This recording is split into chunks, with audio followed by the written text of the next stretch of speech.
Hey guys, welcome back to the channel. Now today we're outside, all right, and there's a lot of things happening around, a lot of changes coming, and some things we even expected.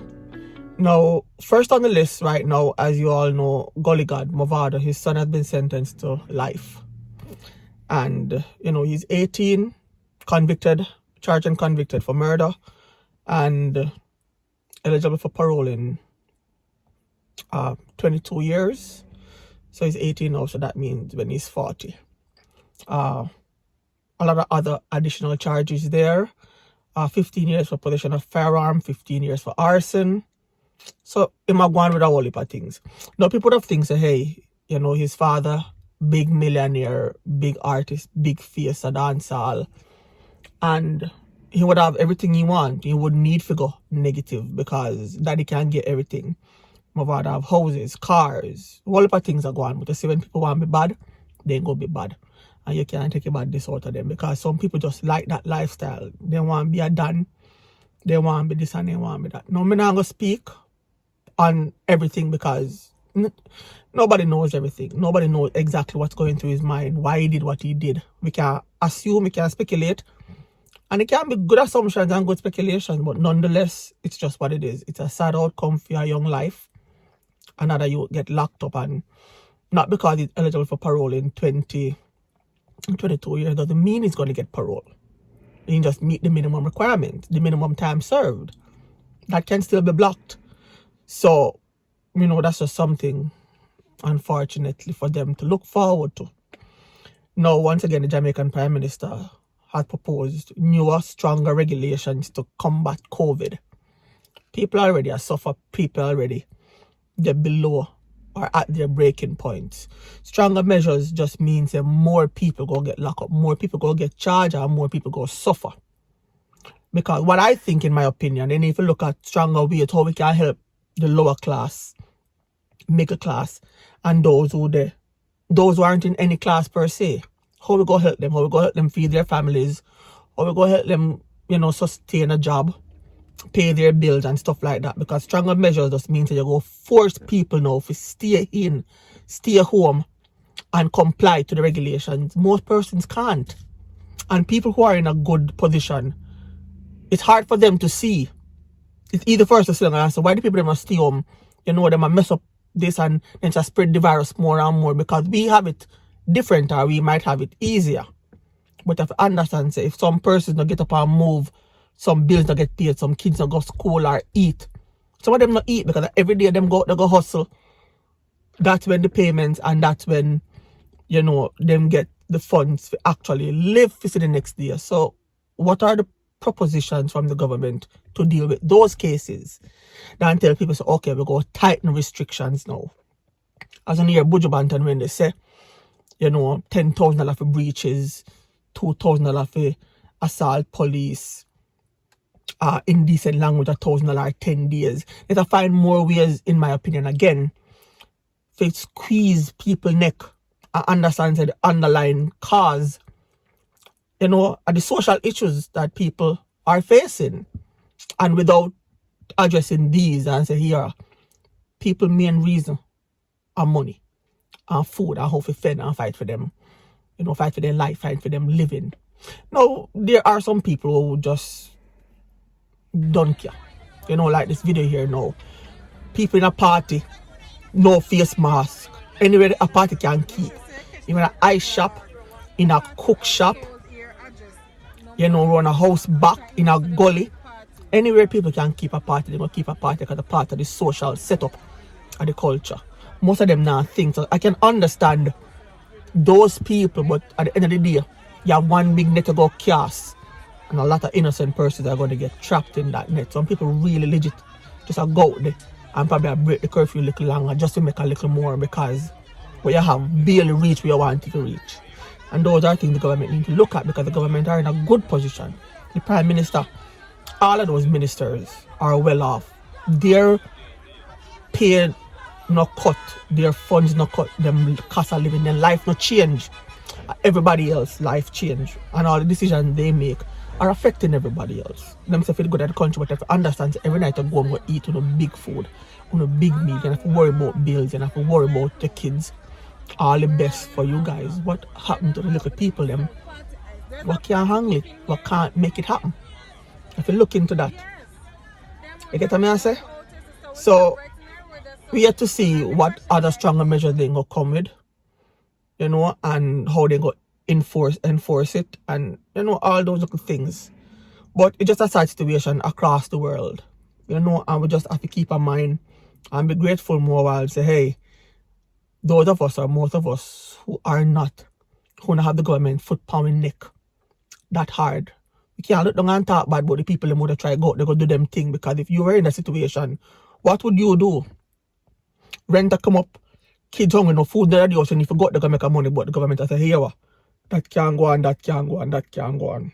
You have to try restructure. But when you only know how to do, you're sure you're going to make money off what you can do. What's your other option? Something to think about.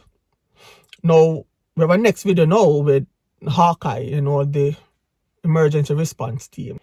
They get a code to for the location, pull up on the location, encountered bad men, you know, aka gunman. And they got shot. One officer was seriously injured and lost his life. It's a very sad situation. You know, the videos are all circulating on social media, so most of us understand and see or saw what took place. There's a few pointers that they are trained for situations like these. You know what, at the end of the day, anybody can succumb. A wild shot or a well-placed shot, even not when intended, can take a life. Police officers who have been trained for years and decades die this way. Military, soldiers, internationally, locally. It's just one little mistake, and it's unfortunate that them get that, because these men would have gone into the store, already case it out, already probably know the store routine, know say one security in there, know whether they're armed or not. They know that they have numbers, so they know say, okay, we just go in and act calm, act normal, ask some questions and disarm him. You know, these videos happen a lot of ways and we weren't inside, so we really don't know how it played out. The response team pull up and, you know, everybody have a speculation. Some persons might know more than some, because some persons were there. Maybe they take a walk-in approach because they know most of you get these code tools unless they get a full description of what's going on. I believe that somebody argue about their money. Some scammers, some people want their money and them not release the money, or some people not have proper ID and people are cussed. Whatever the thing, because when you get a lot of these calls, and 99% of them are just, you know, person breaking the peace and just create a ruckus. You're like, oh God, come on, man. So you take it easy unless you get a directive from your control center saying, here what?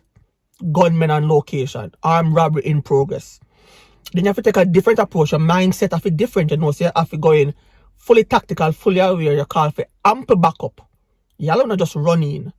There are other teams around. You say, okay, I get an armed shooter in progress, robbery in progress, armed gunmen or whatever. I need backup. Couple team on the pull in, you notify the police as soon as possible. And I said, this is what's happening at this location. We're en route, we need backup.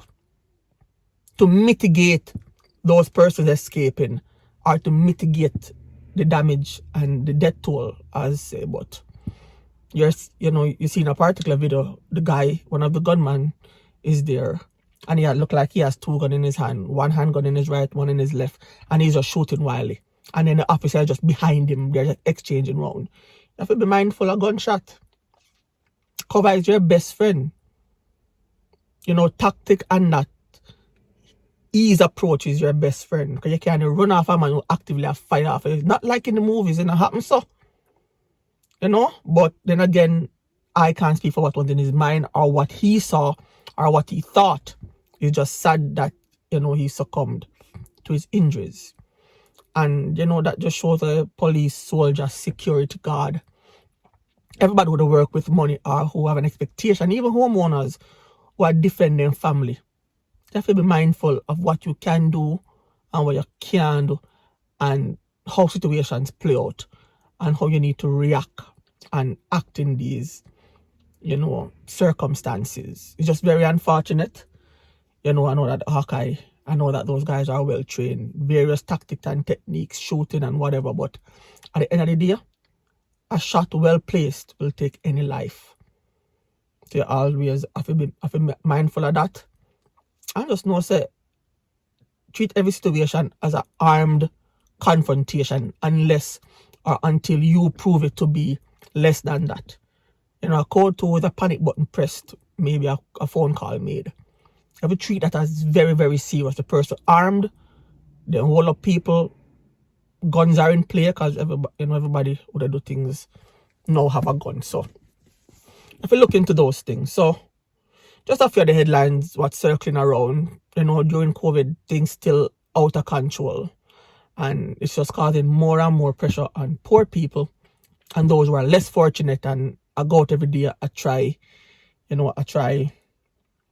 make ends meet. The government backed up, them don't know really what to do, so I just feel say put more pressure on the people and get them to comply. If your back is against a wall and a hard place, you might try go through the hard place. And people go take risks to survive. So the government need to find ways to help the people them survive rather than punish them for trying to survive, in my opinion. Because there's a lot of different ways to look at it. So I might be looking at it from one angle or through a particular lens. But guys out there, just keep safe. Keep try doing hard because it's hard. Try to obey the laws as much as possible within the confines of what you have to do. And, just stay safe. You guys, thanks for watching the video again. Give the video a like, share it with your friends, and let me hear everybody think about it, alright? Until the next one, peace.